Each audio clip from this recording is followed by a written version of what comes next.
ओम साई राम, जय साई राम सभी को। मैं साई मंजू आप सभी का स्वागत करती हूँ बाबा के इस चैनल पर। और आज एक बहुत प्यारी लीला लेकर आई हूँ जो हमारे साथ शेयर की हैं राजश्री जी ने। राजश्री जी जो हैं वो मेरी कज़न ननंद हैं और उन्होंने बहुत बढ़िया अपना एकदम सुंदर एक्सपीरियंस बताया है। तो प्लीज़ लास्ट तक सुनिएगा।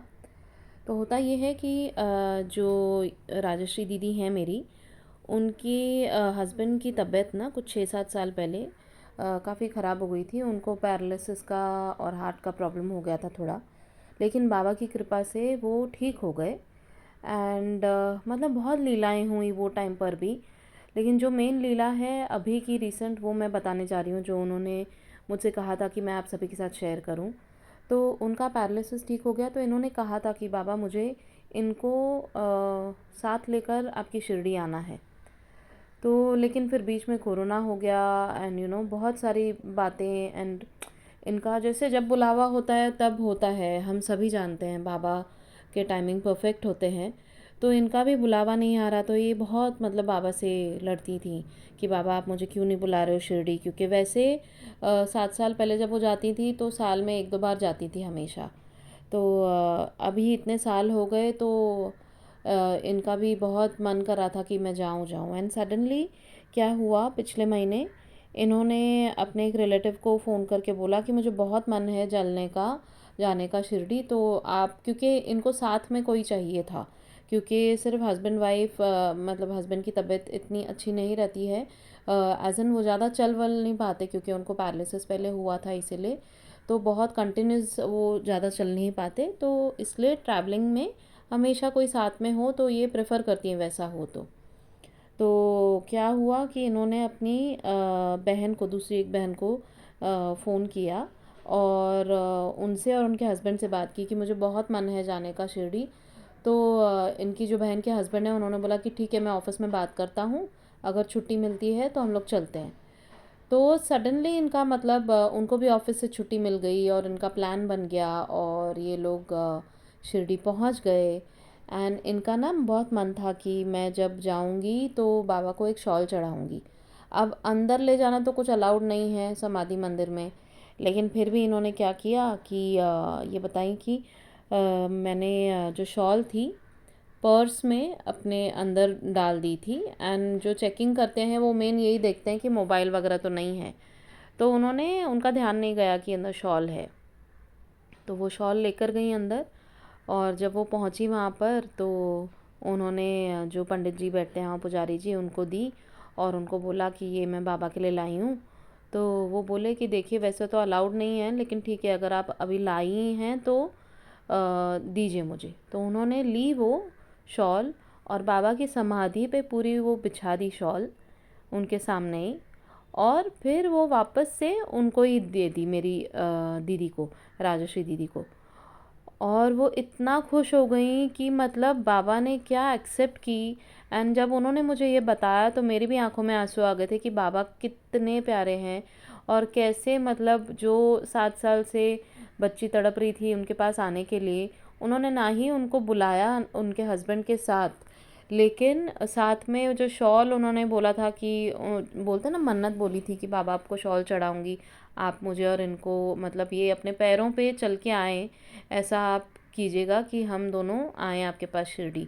और जो बंदा पैरालिसिस में था वो एकदम ठीक होकर बाबा के पास आए वो, और बहुत अच्छे से दर्शन हुए और बाबा ने अपना आशीर्वाद उस शॉल के रूप में उन्हें वापस दिया। तो ये बहुत मतलब किसी के लिए भी, किसी भी बाबा के बच्चे के लिए बहुत बड़ी ब्लेसिंग होती है कि बाबा ने अपनी समाधि पे वो शॉल अपने ऊपर लेकर उनको वापस दी। तो it is a very big blessing for her. And मुझे बहुत बहुत खुशी हुई दीदी के लिए कि उनको ये मतलब ब्लेसिंग मिली बाबा से।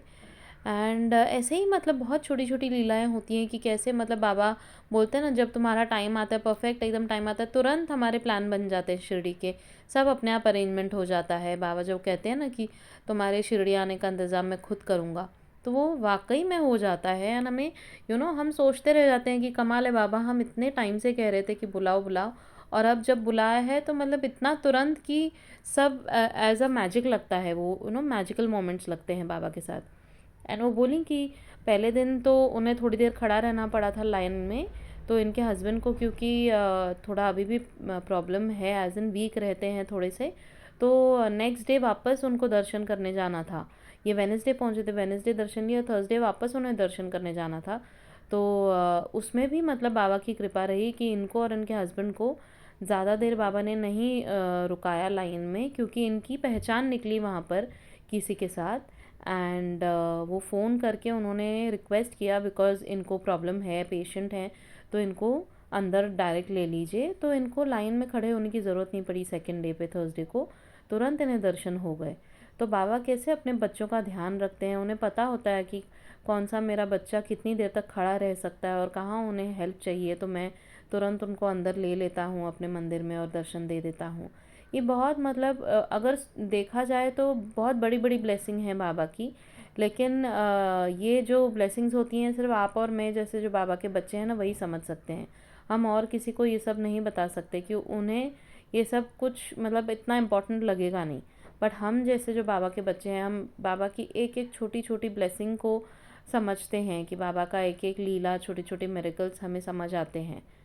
So thank you so much for sharing दीदी। एंड आप सभी के पास भी अगर कोई ऐसा एक्सपीरियंस हो तो प्लीज़ शेयर कीजिएगा। बाबा हमारे गुरु हैं, बाबा हमारे परमपिता हैं, उनकी बहुत लीलाएं होती हैं, तो वो चाहते हैं, बाबा तो साई सच्चरित्र में भी कहते हैं कि आप लोग अपनी लीलाएं शेयर करो एक दूसरे के साथ, ताकि हर एक का विश्वास उन पर बढ़ता जाए।